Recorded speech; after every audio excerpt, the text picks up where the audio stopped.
Welcome to the Intentional Encourager podcast, where each episode brings you compelling conversations and stories designed to entertain, enlighten, and encourage. And now here's your host, Brian Sexton.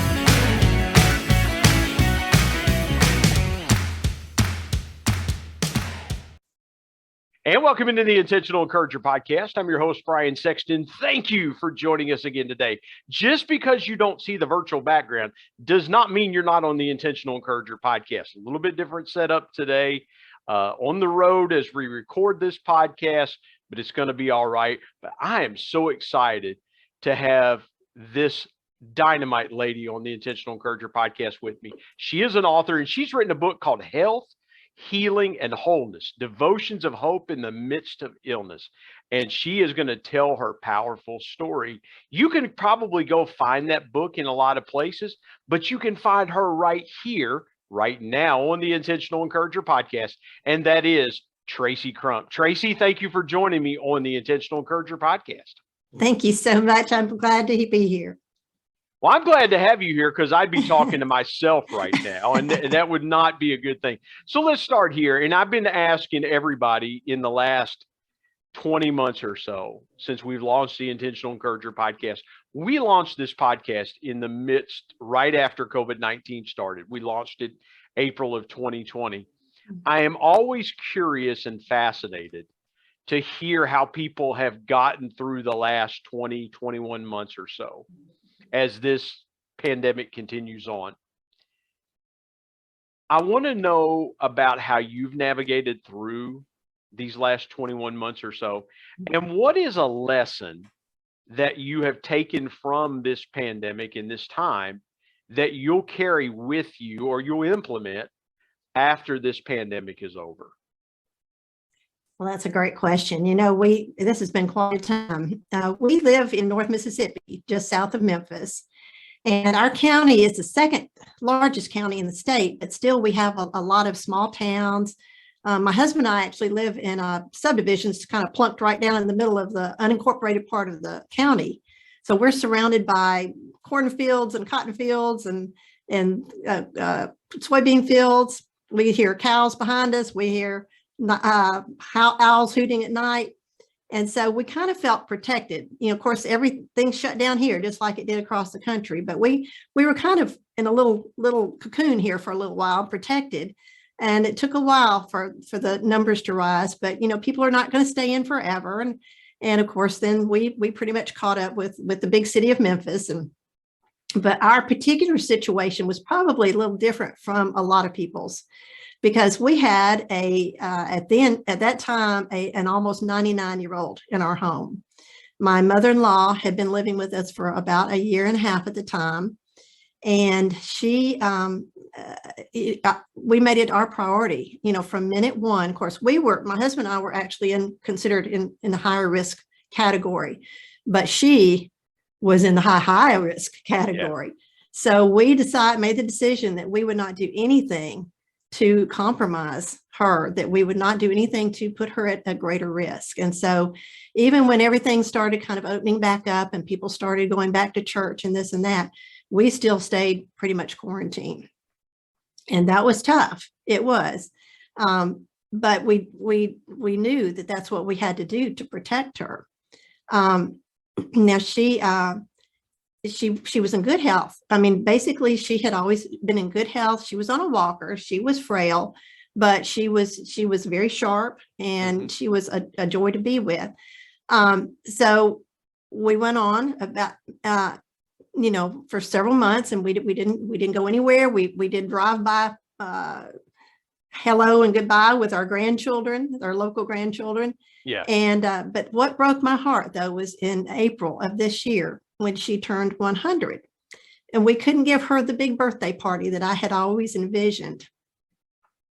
So we kind of let up a little bit. We had our children and grandchildren from Atlanta came in for Easter, and we decided we would all celebrate, just us, not a big party like we'd wanted to do, but we would celebrate together and give her that, affirmation that we loved her and that she was important and that she had reached a huge milestone. Tracy, take me through kind of her thought process, because as you're telling the story about your mother-in-law, I'm thinking of my grandfather-in-law, my wife's grandfather, who was 98 so very, very close in age.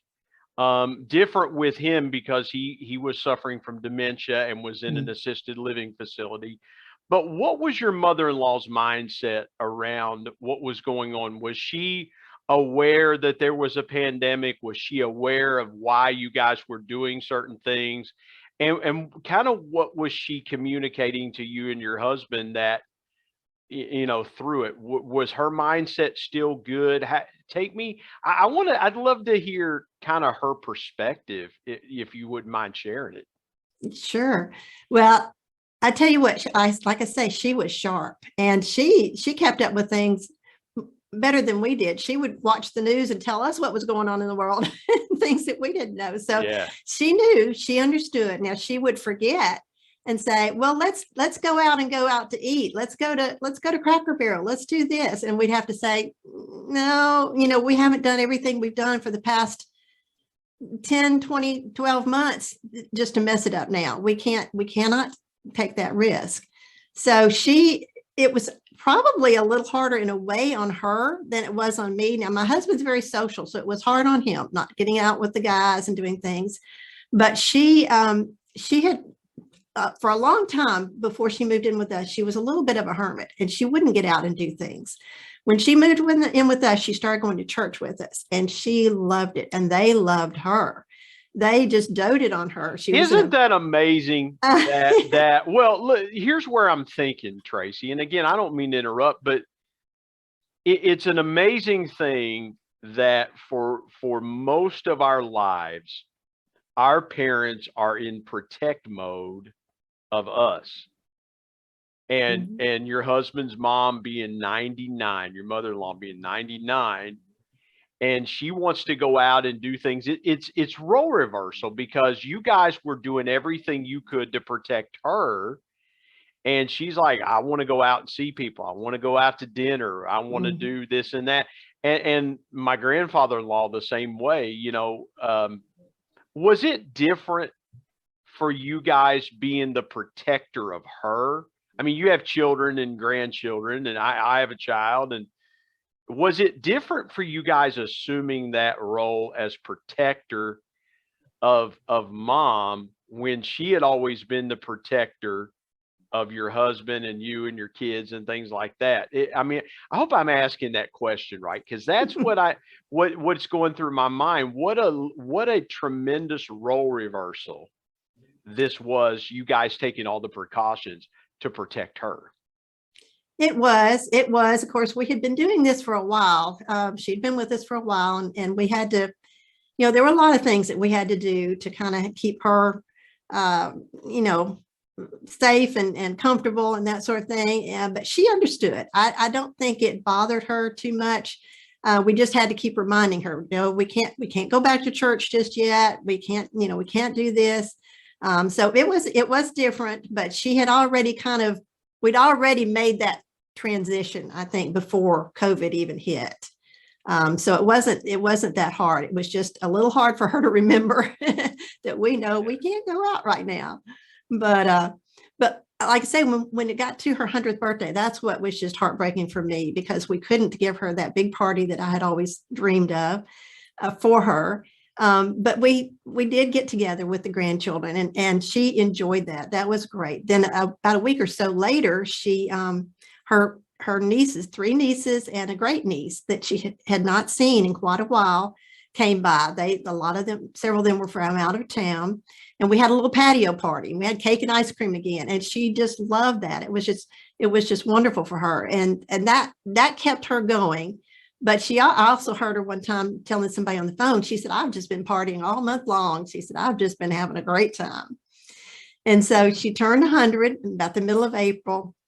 Then 12 days later, she had a heart attack.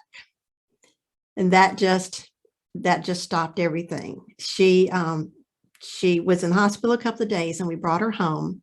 She kept getting weaker and weaker. And the doctor finally said, there's really nothing else I can do for her. So we had to put her on hospice. And I honestly, Brian, I honestly did not think she would last a week after that. She had gotten so weak. Well, here's what I will say. And again, when you have a loved one, from experience, when you have a loved one that reaches those milestones, I can remember when my wife's granddad and her grandmother turned 90. Then her grandmother passed, but her grandfather, we get to 91. We thought, oh, wow. 92. Oh, okay. 90. Okay. 95. Okay. And my wife's granddad was still driving at 95. You know, the state of West Virginia gave him his driver's license and I renewed his driver's license at 95. You know that there are more days, far more days behind them than ahead of them. Did your mother-in-law, I'm always, because I would always find myself asking my wife's granddad questions like, take me back when, you know, how did you meet her grandmother? How did this happen? How did that happen? Did you ever find yourself in that year and a half to 2 years, did you ever find yourself really getting her to story tell or trying to bring out some of these things that you could we have a video, and I don't mean to hijack the conversation. I have a video on my phone about 3 or 4 years ago of my wife's granddad praying at Thanksgiving. That's precious. And so, yeah, my wife watched it not so long ago, and it's something that I'll always cherish. I think he was 96 at the time. And we always thought, okay, would he make it to 100? Would he? And your mother-in-law did make it to 100. But did you ever? How often did you catch yourself wanting to get her to tell stories? Because my goodness, when you live to be that long, the stories you have to tell. Right. Well, we had really already done that. In fact, years before, I had made up some little books for both of my parents and for her, and I each day, or I had like 1 week for each page, and I asked a question. What was your child? When were you born? What were things like when you were born? What were your parents like? Tell me about your grandparents.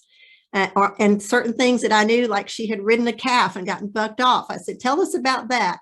So I had written this whole, put this whole book together for her to fill out. She never did it. So when she moved in with us, I made it a point. I said, we're gonna finish this book. So, at lunchtime, several times a week, we would sit down and I'd say, tell me about this. And so she'd start talking, I would start writing. So we had kind of already done that.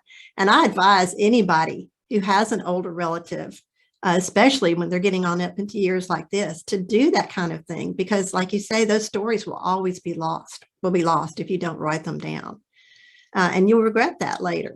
So it's a wonderful thing to do, and you can learn so much. You know what we found in my wife's, as we were cleaning out the house, we found, because my wife's great grandfather had lived with her grandfather when my wife was a teenager. My wife was 16 when her great grandfather passed away. Of course, my son was 20 when his great grandfather passed away. So there'll be those stories.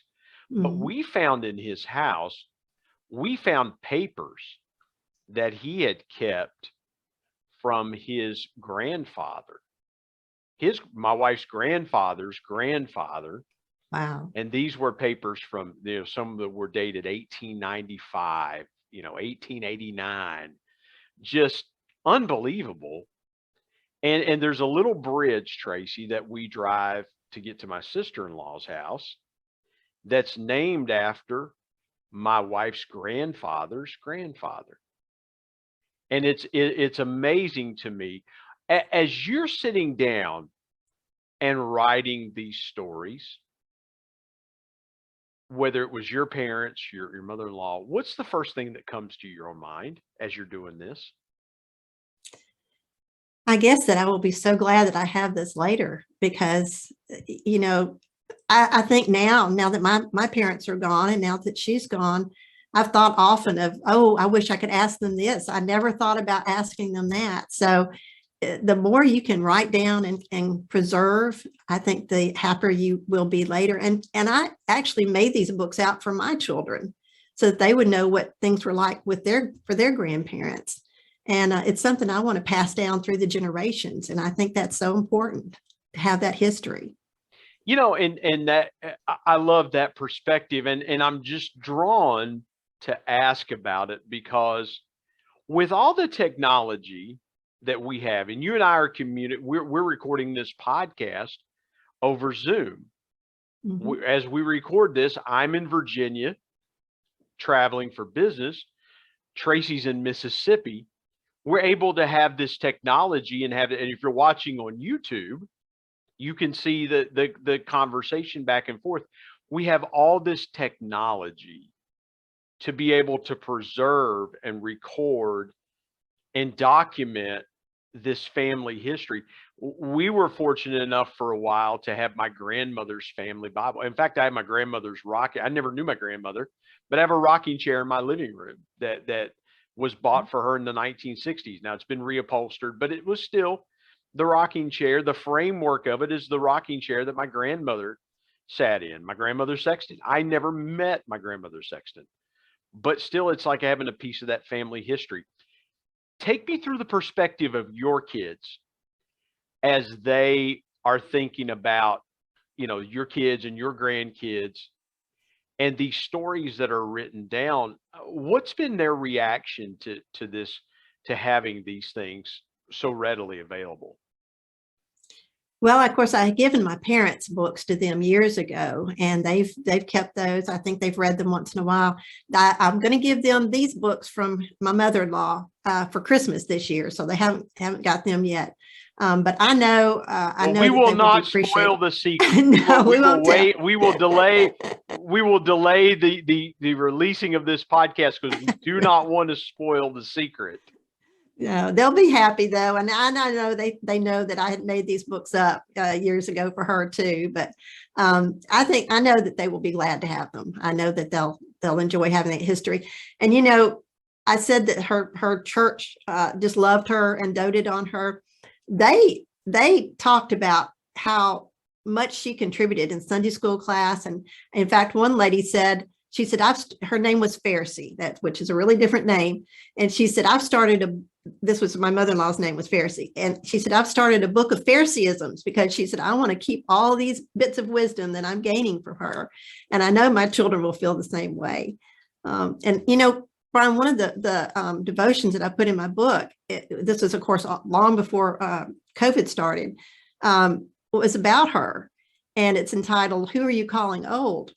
And it's about how much we can learn from older people and how sad it is when people just kind of brush them aside and treat them as though, they don't have anything to contribute. They've passed their age. They're too old to do anything, but they're not. She would call people and ask how they were doing, check up on them. She would write cards, get well cards or birthday cards. She would let them know that she thought about it and she would pray for them. Yeah. And that was the biggest thing that she did. And, so they have lots to contribute and we need to appreciate them while they're here.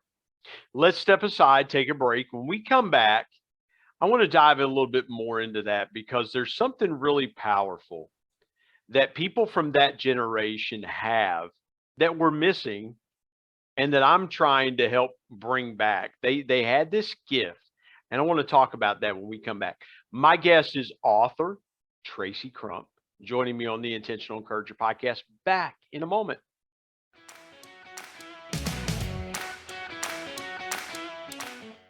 Hey everybody, Brian Sexton. You know what's really important to me when I do business with a company is trust and transparency. I've been telling you now for a good while about my buddy Damon Burton and his company, SEO National, because trust and transparency are just as important to them.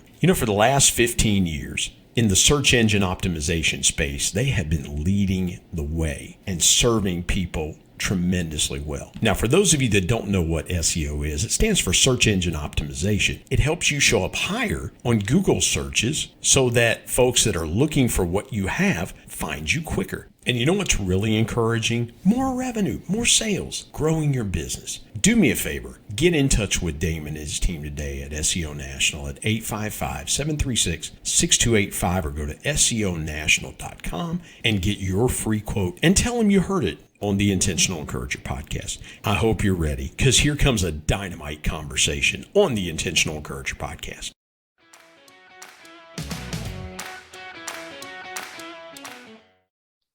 Tracy, before the break, I kind of teased this and I said, the gift that people like your mother-in-law and my wife's granddad, the thing that they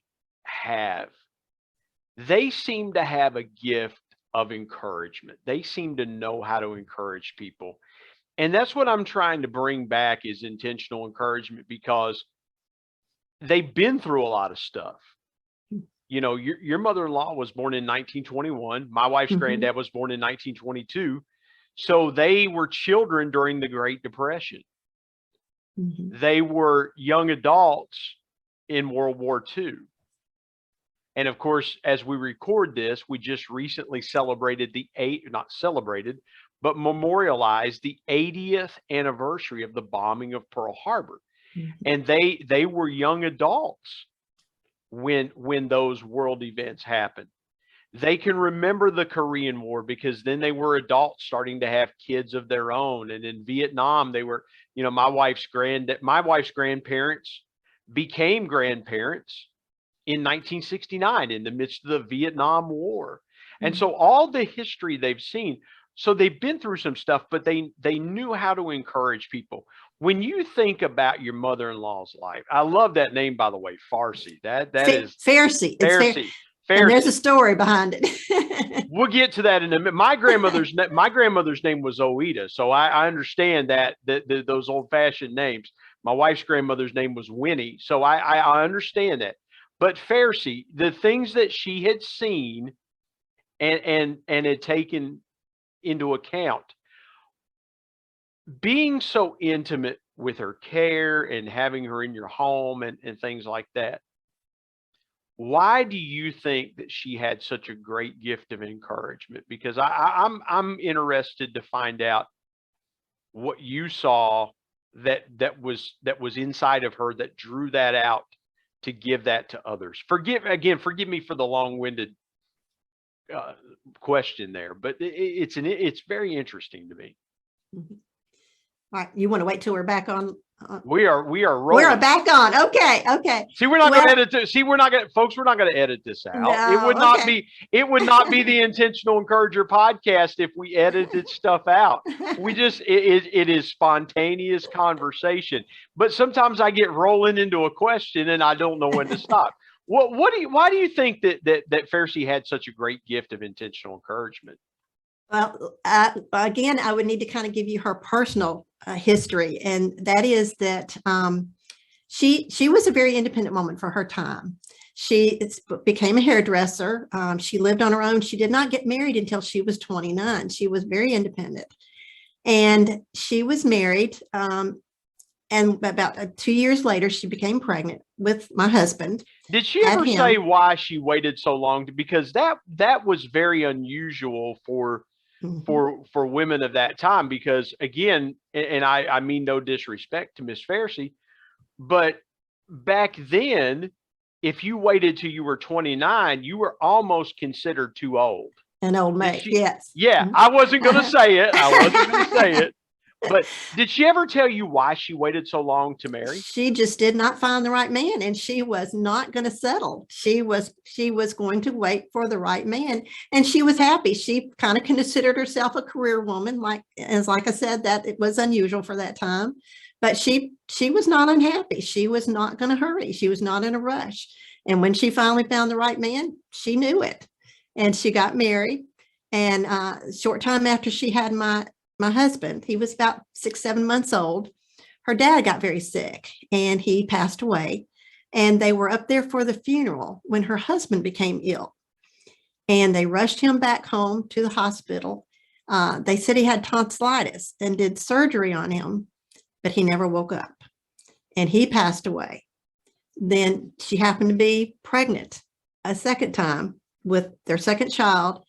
And a few months later, she lost the baby. So within 3 months, she lost a parent, a spouse, and a child. And that greatly affected her. She never remarried. She raised my husband on her own. She went back. She had to go back to work, which was not something she wanted to do. She wanted to be a stay-at-home mom. But all that, I think, made her a much stronger person.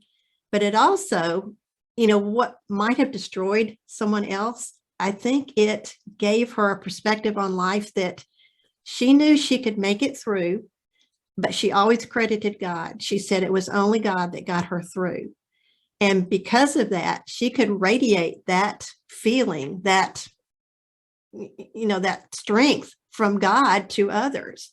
I remember when we took her out for her 80th birthday one time, she was just laughing about something. And she said, if you can't laugh, you might as well die. She said, there's nothing like laughter. She said, and that's what makes your life happy.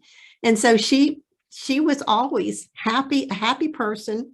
And she always wanted to share that with other people. And so the Bible says laughter doeth good like a medicine. And so, it's important.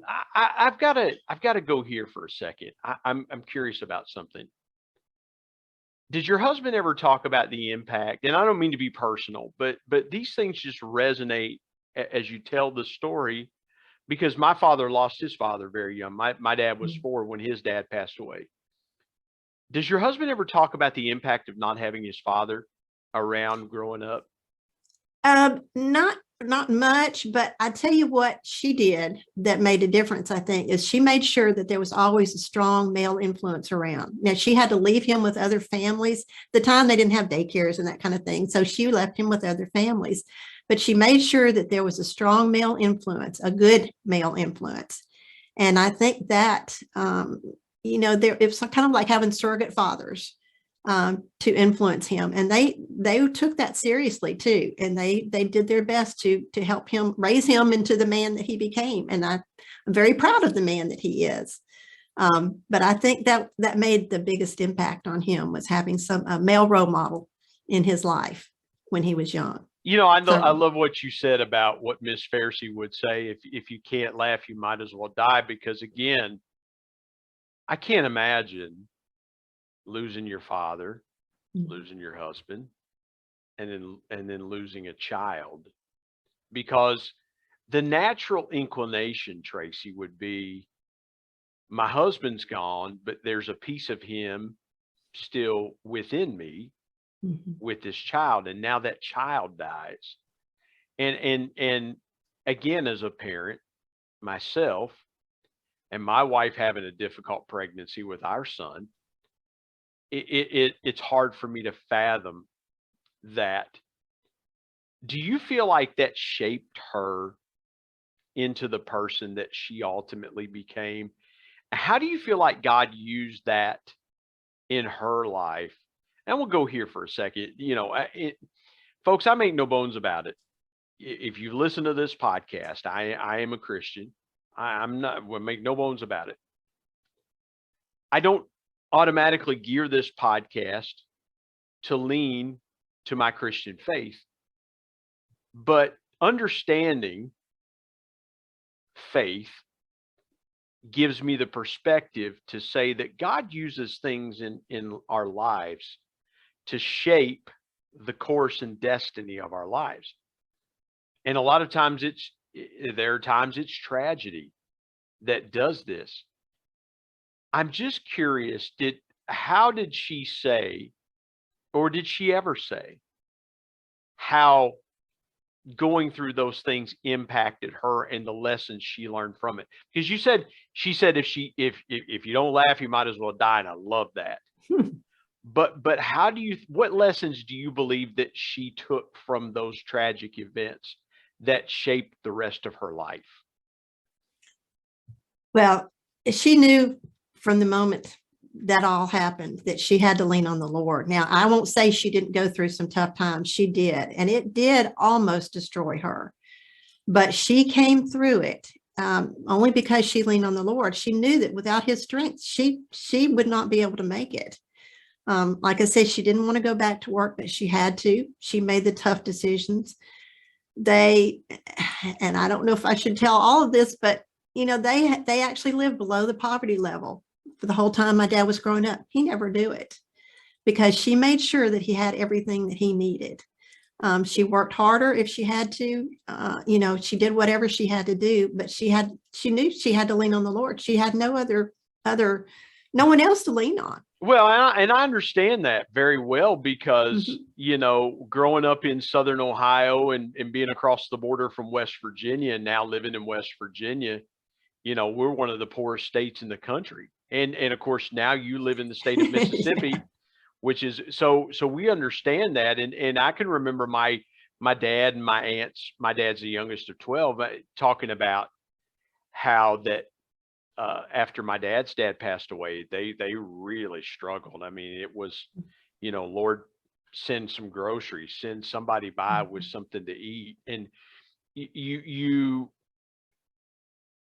owe to have that kind of faith, right? I don't want to go through that to get that kind of faith, but those people just tended to have the kind of faith that we lack. If we don't have and forgive me for going off getting on a soapbox, but if we don't have the latest and greatest iPhone, or we don't have the latest and greatest computer, or we don't have the latest and greatest of this, if we're not addicted to stuff, then we feel like our lives are incomplete.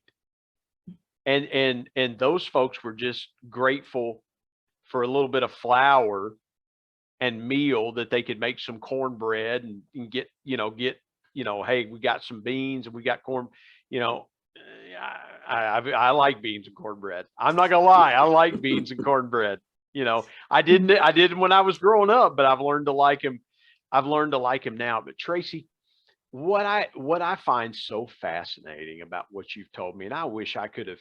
I wish there was some way that we could have done this conversation a while back, and I would have sat with Miss Fairsey on the computer screen and talked with her on this podcast. It's so beautiful that we have these people that impact our lives. Let's go here. When was the idea for the book that you wrote born? Was it something you always wanted to do to honor your mother-in-law, or did you just have one of these moments? And let me remind folks about the title of your book, Health, Healing, and Wholeness, Devotions of Hope in the Midst of Illness. Now, only one story in there, Brian, is about her. The book actually is based on my work as an intensive care nurse. We'll go there in just a second. But again, that story. What was it? Was it a series of events, or that event that kind of put you to writing? Let me ask the question this way, because I know, I know that she really influenced your mother-in-law. You can tell as you talk. If you're watching on YouTube, you can tell as Tracy is talking about her mother-in-law. You can see that influence there. You can see that genuine love and respect. Was your book out before she passed away? Kind of yes. Take me through that timeline. What did she think of? What did your mother-in-law think about your book? She was my biggest supporter. When I got an early box of books, she bought, I don't know how many of them. She said, I want to give these away as Christmas presents. I got to give one to this person, this person, this person. And she was my biggest support. Let me tell you, let me take you back now a little bit and tell you kind of the history of it. The book started well before COVID, and I had started writing on it. I had an agent who started shopping it around to publishers. Anybody that's published a book, had anything to do with that, knows that nothing moves slowly in the publishing industry. So it took like a year and a half, 2 years for him to find a publisher. I had just signed the contract in February of last year when COVID hit in March. And I said, I kind of had a conversation with God, and I said, Lord, health, healing, and wholeness. a pandemic. Wouldn't this have been the perfect time for this book to have come out? And he said, well, no, I have other plans. So I was fine staying home because I had a book to write. And so I finished it up that summer and sent it in. Thought it would be published by the end of the year. It wasn't, because of the catalog timing and this kind of thing. It wasn't going to come out until June of this year. And of course, I was getting ready. Anybody who knows, like I said, anybody has written a book knows that, and I know you have done this, that you do your own marketing nowadays, that the publishers do not market your book for you. So there's a lot to do. I was my own publisher, so I understand okay, so you did it all. Yeah. Yeah. But, so that, the launch day is a big deal, and you're getting ready for that, and you're just building up to that, and you're doing all these things. And then my mother-in-law had a heart attack in April, and everything came to a screeching halt. Let's park right there for just a quick second. Okay. Let's take a quick break. And when we come back, I want to dive into, for the last part of this conversation, I want to dive into the book. And folks, forgive me for really diving deep on the story of her mother-in-law. I'm just fascinated by that. I mean, you get to be 100 years old and you have that kind of impact. I mean, it's not lost on me. But let's step aside, take a break. My guest is Tracy Crump. She's the author of the book, and she's going to talk about her book, Health, Healing, and Wholeness, Devotions of Hope in the Midst of Illness. Back in just a moment on the Intentional Encourager podcast.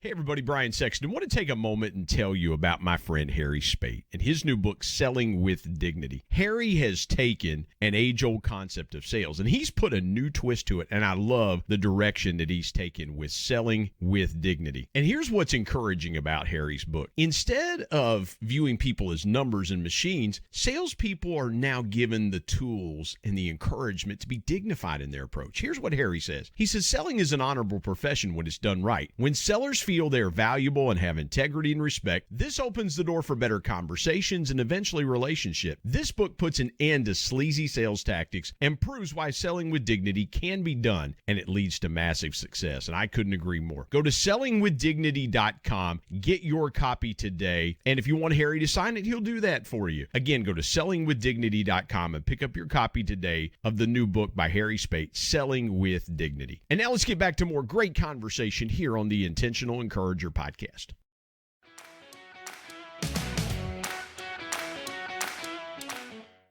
Tracy, before we took a break, we talked about the book, and you were talking about the process that you went through. So again, having gone through that process, as you were waiting, you were talking about getting it cataloged, all that other stuff.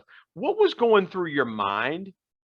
And how did you keep yourself encouraged through that season of waiting, knowing what you had and what you had poured in and how you had poured in? How did you keep yourself encouraged?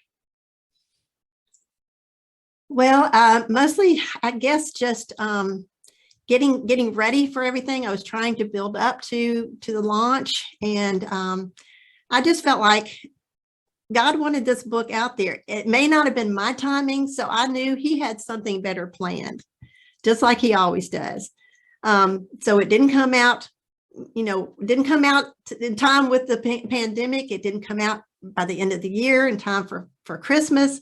So I knew he had something better planned. When she had her heart attack, as I say, everything came to a screeching halt. And I thought, I'm done. I can't do anything else.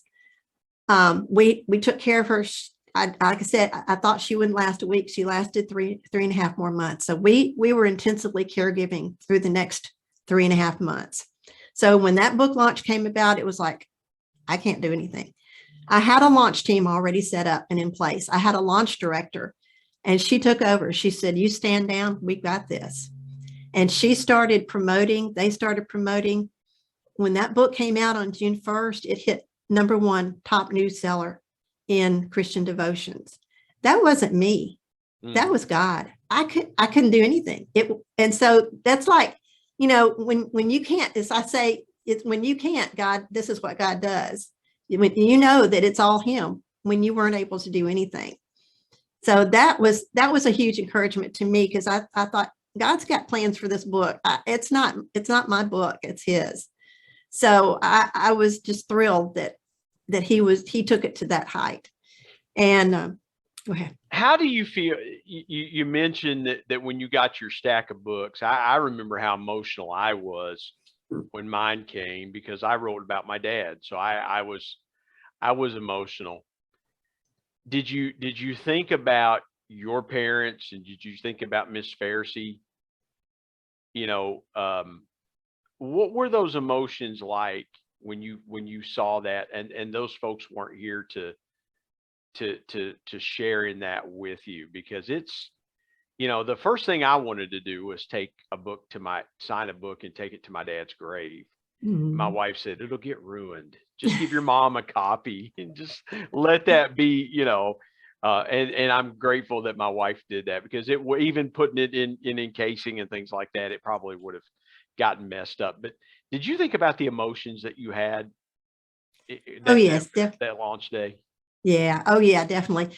Because many of the stories in there were about my parents. The stories, or the devotions, are based on my years as a nurse and some of the miraculous things that I saw God do when I worked in intensive care, but also through the caregiving experiences I'd had through the years. I say, once a nurse, always a nurse. You're always caregiving in some way. Right. And so my both my mom and dad had severe problems. I was their primary caregiver for 6 years. And then, of course, my mother-in-law. And so it was very emotional. And I was glad. I would have loved my mom and dad to have seen it, because they were very supportive of me, throughout my childhood and my adult years. They were always supportive. And then she was a big fan, and she told everybody, if I could have just let her loose on the world, everybody would have known. Buy this book, buy my daughter-in-law's book. Yeah, exactly. Tracy, when I want to ask you this, what do you think is the biggest misnomer that people have about caregiving for loved ones? Because a lot of people would say, well, when mom or dad gets to be a certain age, instead of putting them at, people almost think, and of course we've teased in our family, it's like, we've teased my son, we've said, yeah, when dad gets to be 75 or 80, you're just going to put me in a home, aren't you? Just going to give you like, yeah, don't worry about it. But my daughter-in-law says, be nice to me. I get to pick your bingo, nursing home. Bingo. That's exactly right. What do you think the biggest misnomer from what you saw in caregiving and as a nurse, what's the biggest misnomer that people don't understand about caregiving? That is a good question. I try to ask good questions. You do. And I'm a slow thinker too. So, but it's tough. It's tough. But I think you will never regret caring for your mom, your dad, your mother-in-law, whoever it is. I know a woman who wrote a book called No Regrets, and I think that's how I've always wanted to live, is to not have any regrets, not do anything, or not fail to do anything that would leave me with regrets. And as hard as it is, and it is hard, I will not lie, it is hard to be a caregiver.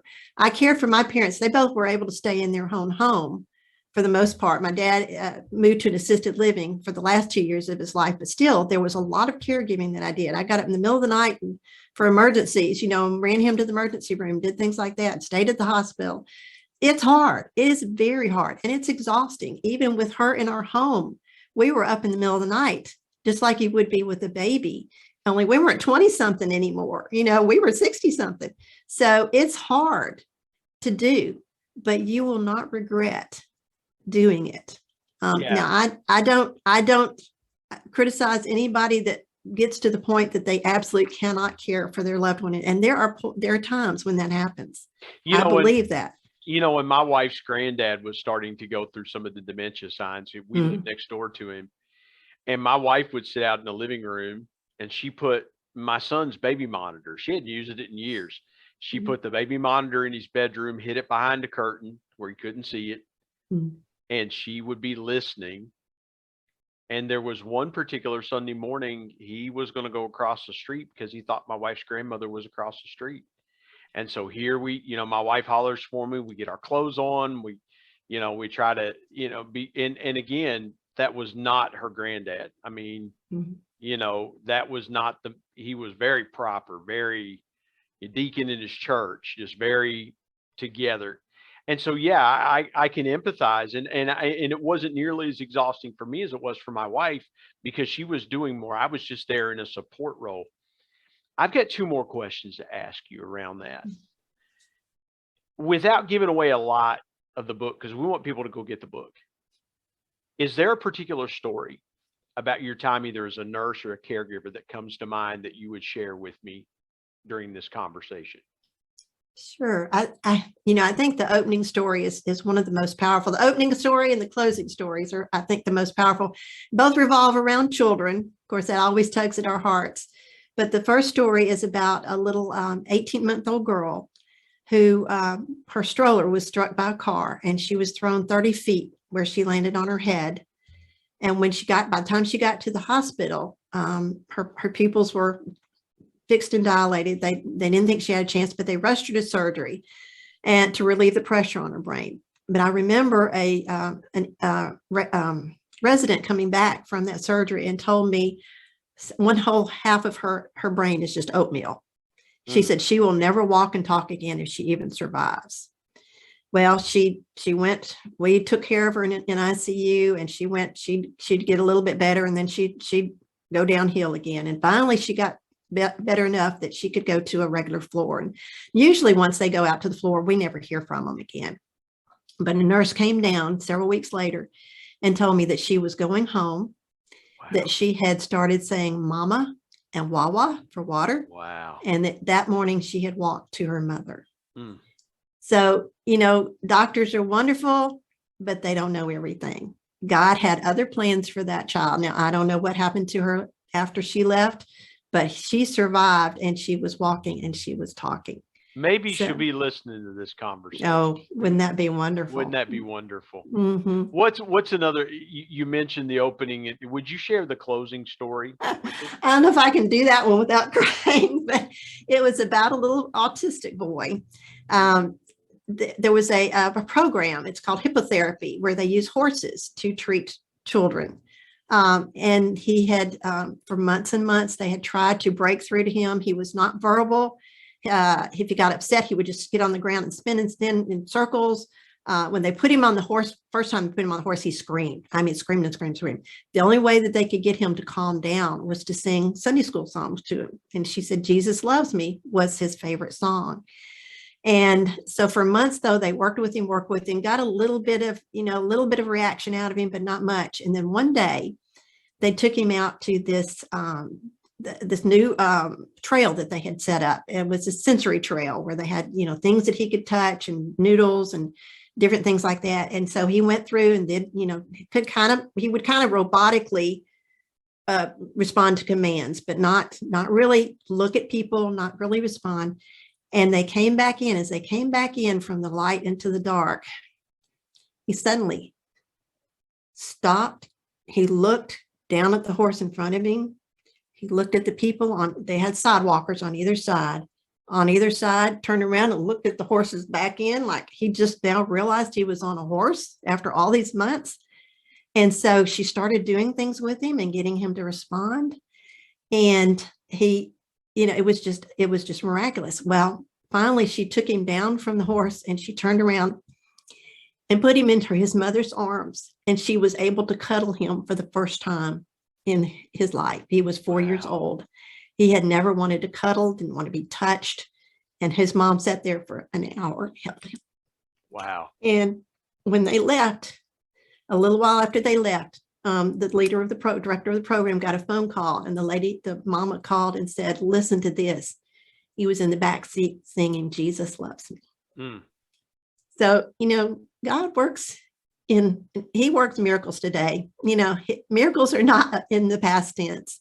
Yeah. He still works them today. It's like what reminded me of that when you were telling the story is I was thinking about the scripture that talked about when King Saul's spirit was troubled, that he would send for David, and David would play his harp skillfully, the Bible says, and Saul's spirit would be soothed.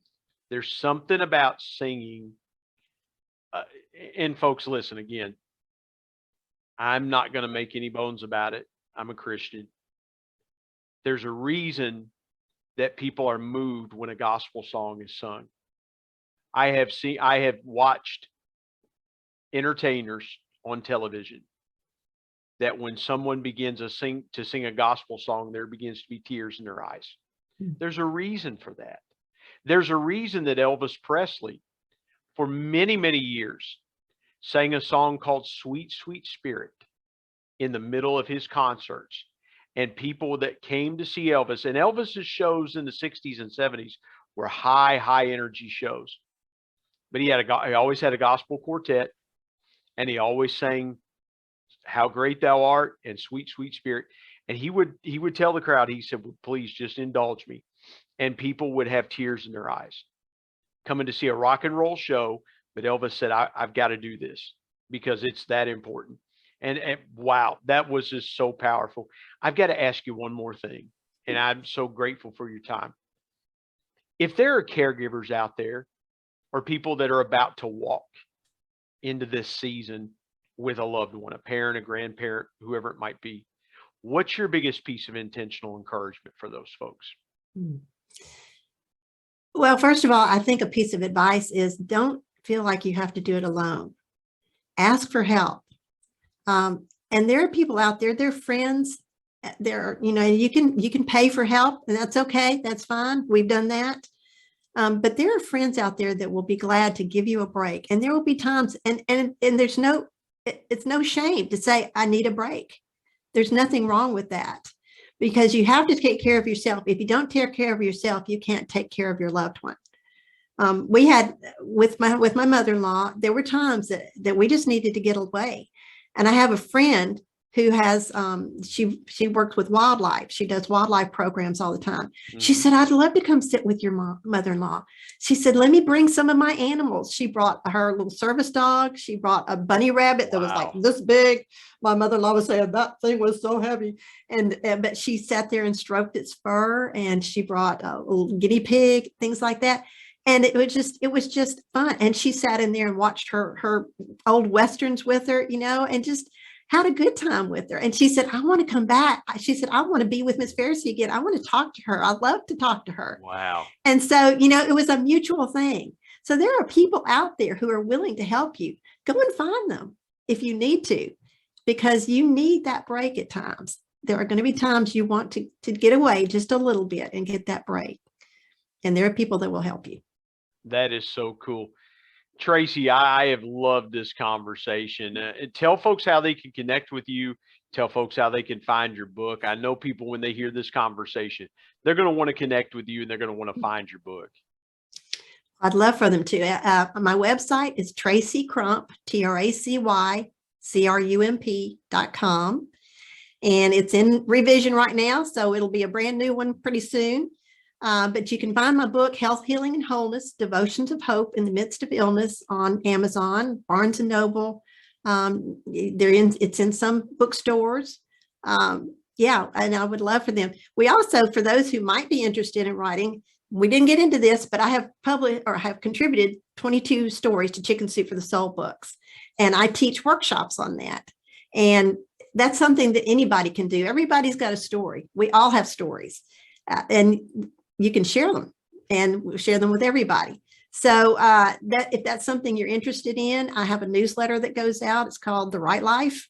You can find that on my website also, and sign up for that. And we send what we call story call outs, where Chicken Soup says we're looking for stories on this topic or this topic.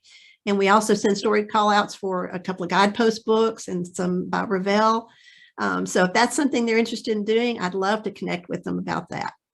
That is so cool. Tracy Crump, I have so enjoyed our conversation. Thank you for joining me today on the Intentional Encourager podcast. Thank you for having me.